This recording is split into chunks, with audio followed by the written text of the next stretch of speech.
Estamos de volta, ouvintes, e eu contemplo aqui os nossos ouvintes com suas participações. O Maurício, de São João do Meriti, diz o seguinte: o atual prefeito de Petrópolis e seu vice estão envolvidos em corrupção relacionada ao dinheiro destinado às pessoas afetadas justamente pelas chuvas.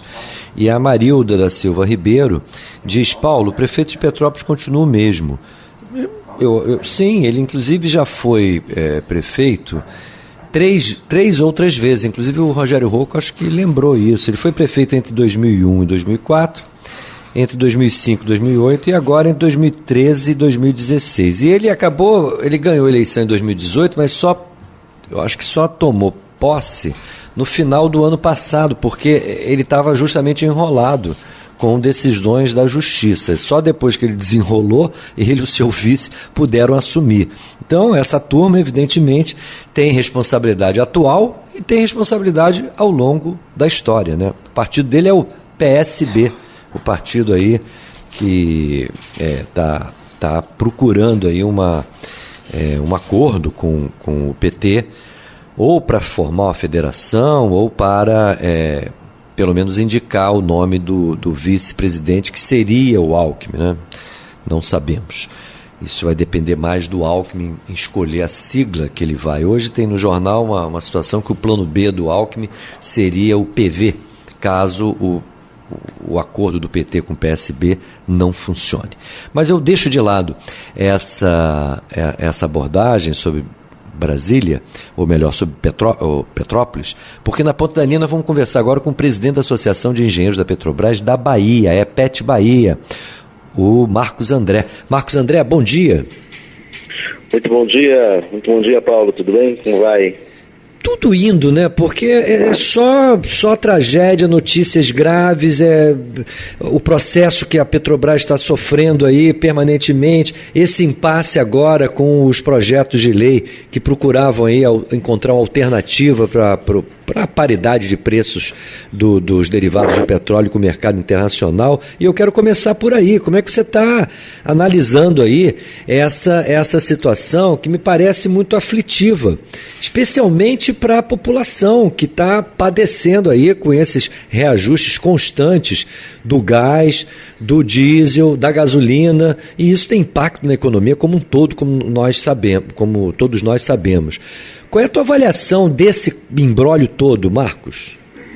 Excelente pergunta, viu, Paulo? Eu queria começar dando bom dia a todos os seus ouvintes, agradecendo pela oportunidade e me solidarizando com as famílias do Rio de Janeiro. Sabemos que em qualquer lugar do mundo o volume de chuva que caiu produziria tragédias. Mas no nosso lugar, e aqui na Bahia tivemos, em outros estados tivemos, os elementos climáticos eles se somam aos elementos humanos. Falta engenharia, falta planejamento urbano, falta sensibilidade para que entendamos que na nossa sociedade o mais importante precisa ser a vida. E é neste lugar que eu acho que um pouco se situa também isso que você está propondo. Qual é o impacto social do preço do combustível na vida dessas famílias que uma vida inteira veio destruída pela chuva? E que impacto isso causa na economia doméstica de cada uma das famílias brasileiras que a cada dia é obrigada a pagar mais caro pelos produtos, porque há uma inflação descontrolada, produzida em grande medida pela disparada do preço dos combustíveis. E a gente precisa fazer essas conexões para entender de que essas coisas, apesar de... Pode falar, Paulo. Não, a palavra é tua. Apesar de elas estarem separadas por elementos distintos, elas se somam e produzem a tragédia da pobreza do povo brasileiro que nós temos hoje. Só para dar um dado, o Diese publicou, a PET Bahia está publicando, desde a implantação do... o gás de cozinha subiu 287%. A gasolina 117% e o diesel 107%, contra uma inflação geral de 29% e contra reajustes nos salários dos trabalhadores brasileiros muito abaixo da inflação. A gente está corroendo os ganhos do povo trabalhador com um preço de combustível que não se justifica senão pela especulação. Paulo, a sociedade às vezes precisa entender como é que funciona os mecanismos econômicos que determinam a pobreza do nosso povo. Quando a Constituição colocou os combustíveis na Constituição, quando o constituinte original disse isso é patrimônio do povo, o pré-sal tinha que ser uma bênção. E como é que a gente apropria a sociedade daquilo que é dela? Então a gente encontrou uma... Como é que eu apropio o mar do território brasileiro aos brasileiros? Com pescados mais baratos e com, dependendo da atividade, com a captação de recursos que eu possa distribuir. Então são duas coisas. Termos o pré-sal, uma reserva de mais de 100 bilhões de barris, precisa significar para o povo brasileiro pagar mais barato pelo combustível, porque senão esse patrimônio não é nosso. Se eu tenho na minha casa um produto e eu não posso usufruí-lo, esse produto não é meu. Eu só vou usufruir das tragédias que eles vão me produzir. Portanto, discutir impostos como forma de baratear os combustíveis é porque parte de uma premissa falsa. Qual é a premissa falsa? De que o PPI é necessário e inexorável. Isso é mentira. O PPI é um modelo de especulação que tem como único objetivo facilitar e transferir lucro, transferir recursos da sociedade para importadores de combustível que não tem petróleo. Se nós tivermos uma política adequada, nós podemos ter aumento dos impostos. Marcos, você está defendendo aumento? Porque a forma da gente distribuir a riqueza do pré-sal entre a população brasileira é fazer mais arrecadação, para fazer mais política pública, para que as pessoas não morem no morro e quando a chuva vier, ela perca suas vidas, sua casa e tudo que ela construiu a vida inteira. Esse dinheiro que a gente deixa de arrecadar nos impostos é porque a gente, no Brasil, aprendeu a falar mal de imposto, porque infelizmente a gente vê na televisão uma utilização do imposto. Mas o imposto não pertence ao governante, ele pertence à sociedade. E ele serve para fazer distribuição de renda e riqueza, para a gente poder ter uma sociedade que seja rica, proporcionalmente à riqueza do país. Não podemos nos conformarmos em termos um país rico com um povo pobre que morre a cada chuva. É injustificável, na verdade, né? Agora, todo o esforço de elaboração de uma proposta de lei, de um projeto de lei, na verdade, lá no Senado, para tentar conter, inclusive, a proposta da chamada PEC, que o governo Bolsonaro, em parte, defende, porque parece que, em relação a essa PEC, a equipe econômica está contra e a base bolsonarista no Congresso está a favor. Então, existe uma iniciativa no Senado de 2 projetos de lei, um para alterar, na verdade, é um projeto autorizativo aos estados para alterar a alíquota do ICMS, reduzindo essa alíquota. Me parece que o problema não é esse, o problema é a política de preço da Petrobras. Agora, o outro já procura interferir nessa política de preço com a criação daquele fundo compensatório. Mas nem isso parece que está tendo consenso. O MDB e outros partidos levantaram bandeira contra os 2 projetos. Como é que é possível encontrar uma solução de curto prazo? Porque de longo prazo a gente sabe o que significa, né? O que deveria ser feito. A questão é no curto prazo, o que se faz? Entenda bem, eu acho que tem a equipe econômica e o governo defendem e são contra. Então, a equipe econômica do governo é contra a PEC que o governo mandou para os parlamentares. Mas o governo que mandou também é a favor dessa PEC pelos motivos errados. Vejamos, o Paulo Guedes, a equipe dele, é contra, porque evidentemente que isso atenta contra a responsabilidade fiscal. É inegável isso. Mas isso não é pelo bom mocismo, é porque a premissa é de que está tudo bem.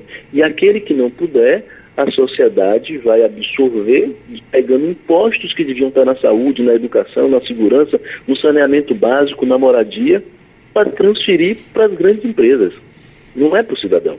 É mentira de que eu estou pegando dinheiro, fazendo subsídio para o gás de cozinha, eu estou tirando do cidadão, que eu podia estar fazendo investimentos, e depositando na conta de empresas que fazem especulação com o preço dos combustíveis. Então, essa é a primeira questão.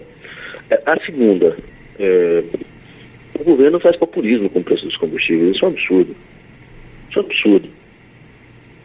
Não tenho a menor credibilidade de que, se aprovada essa PEC, eu espero que não seja, não vai baixar o preço do combustível, porque aquilo que os governadores irresponsavelmente fizerem, porque o ICMS é o principal imposto que financia as atividades dos estados, se eles ousarem a cometer a sandice de tirar dinheiro da sociedade para dar para as grandes empresas, cometendo crime de responsabilidade fiscal, quem vai absorver isso não será o povo, porque o combustível não baixa.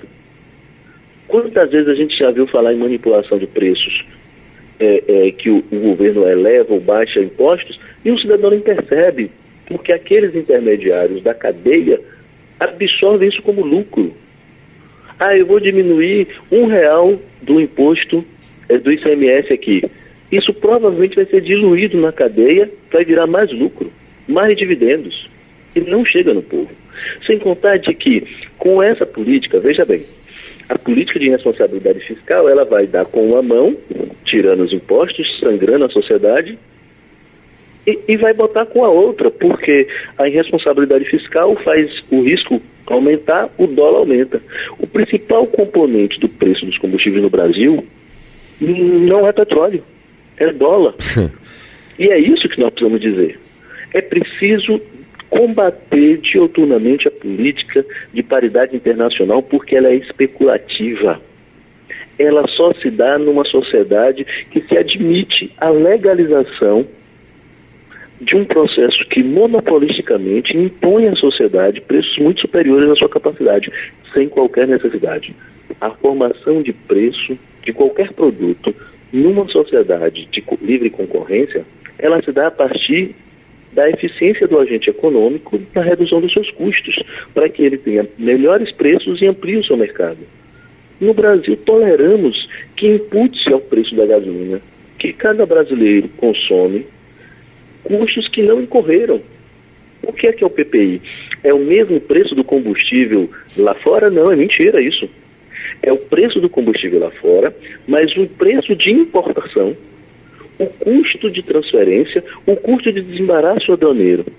Mas eu te perguntaria, esse custo efetivamente ocorreu com os produtos refinados aí em Duque de Caxias? Lógico que não.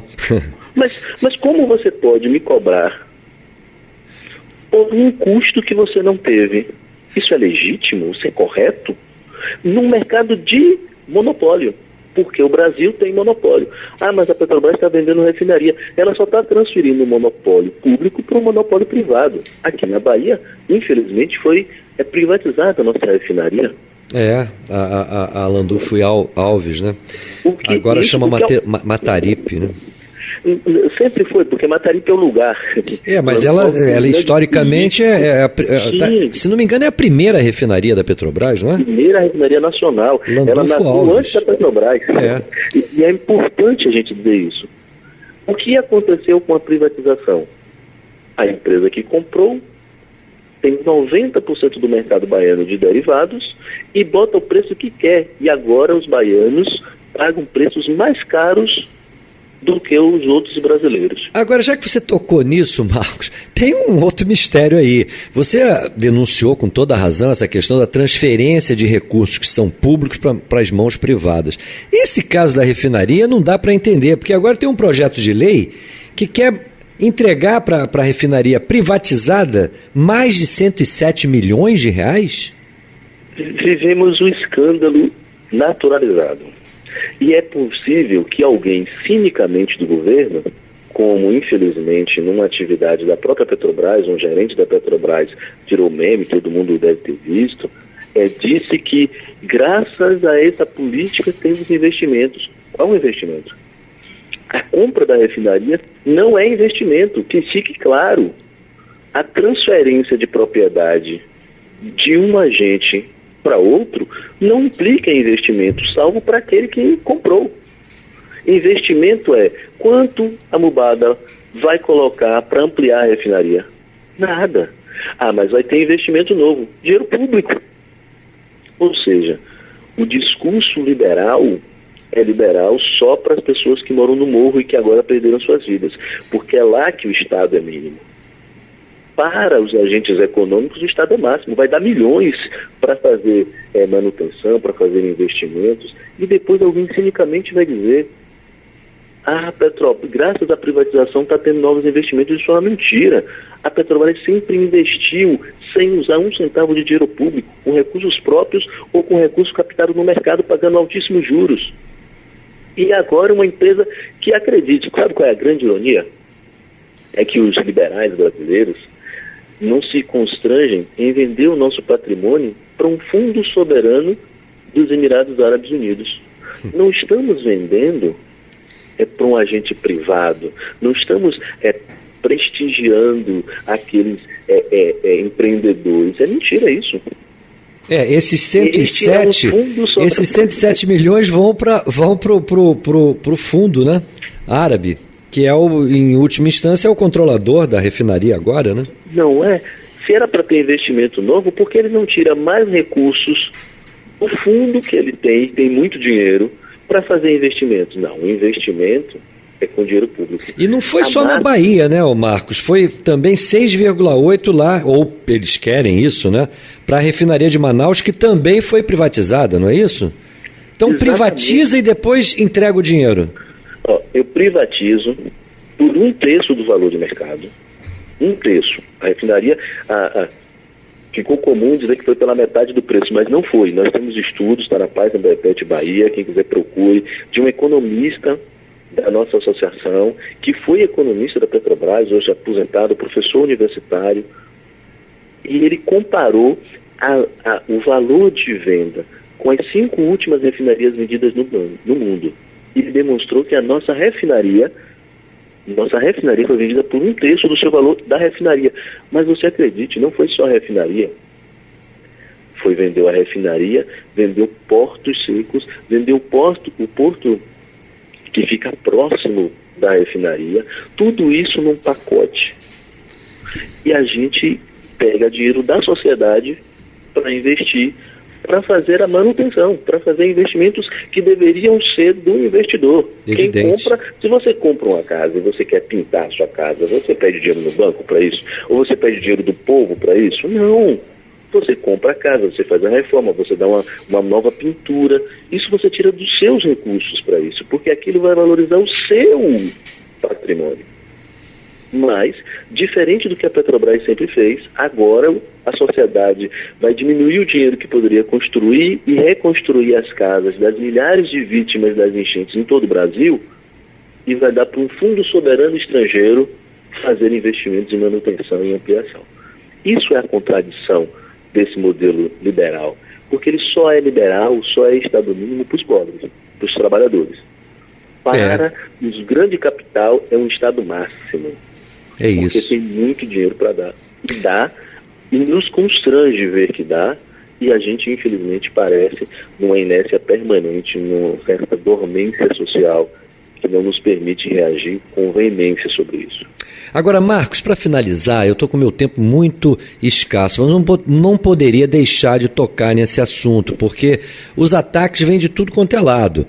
E agora, houve uma decisão do Supremo derrubando ações trabalhistas que beneficiavam os empregados, os funcionários da Petrobras. Decisão do Supremo que, inclusive, contraria um conjunto de outras decisões judiciais do próprio Poder Judiciário. Isso serve, na minha opinião, para mostrar à sociedade, de uma vez por todas, de que os julgamentos são políticos. O julgamento ali não tinha a ver com o direito dos trabalhadores, porque isso o órgão máximo da Justiça Trabalhista já tinha dito, é um direito. Eu não posso suprimir o seu direito a uma rubrica que está prevista. Então eu não posso tirar, por exemplo, o seu adicional de periculosidade. Nenhum empregador pode, porque aquilo é uma indenização pelo risco que o trabalhador sofre. Eu não posso botar um outro nome para suprimir esse direito que é seu. E isso o TST admitiu. E vai para o Supremo. É uma coisa escandalosa. É uma coisa escandalosa. E aí, é uma vez o poder econômico, o poder político, determinando aquilo que é a tirada do direito dos trabalhadores duramente conquistado pela lei, na luta e também no judiciário. Portanto, isso só se soma aos muitos absurdos que vemos. Temos um processo de politização, de demonização da classe trabalhadora, de destruição da CLT, dos direitos trabalhistas, e isso tudo acontece, ao meu ver, por conta desse estado de coisas em que virou o Brasil desde o golpe de 2016. Marcos, te agradeço muito a tua participação aqui no nosso programa. Desejo a você um bom dia de trabalho. Excelente, muito obrigado, Paulo. Forte abraço a todos e a nossa solidariedade ao povo carioca por essa tragédia. Um abração para você também, Marcos. Um abraço. Conversamos aqui com Marcos André, presidente da Associação de Engenheiros da Petrobras da Bahia. Essa última questão aí, relativa à decisão do Supremo, é um escândalo, porque a empresa desconsiderou a lei, desconsiderou acordos de trabalho, empurrou com a barriga, não pagou o que era devido aos trabalhadores. Os trabalhadores foram para a justiça, ganharam, evidentemente, em todas as instâncias, e o Supremo agora, alegando que o montante da dívida é gigantesco, pode atrapalhar a empresa, simplesmente suspendeu, derrubou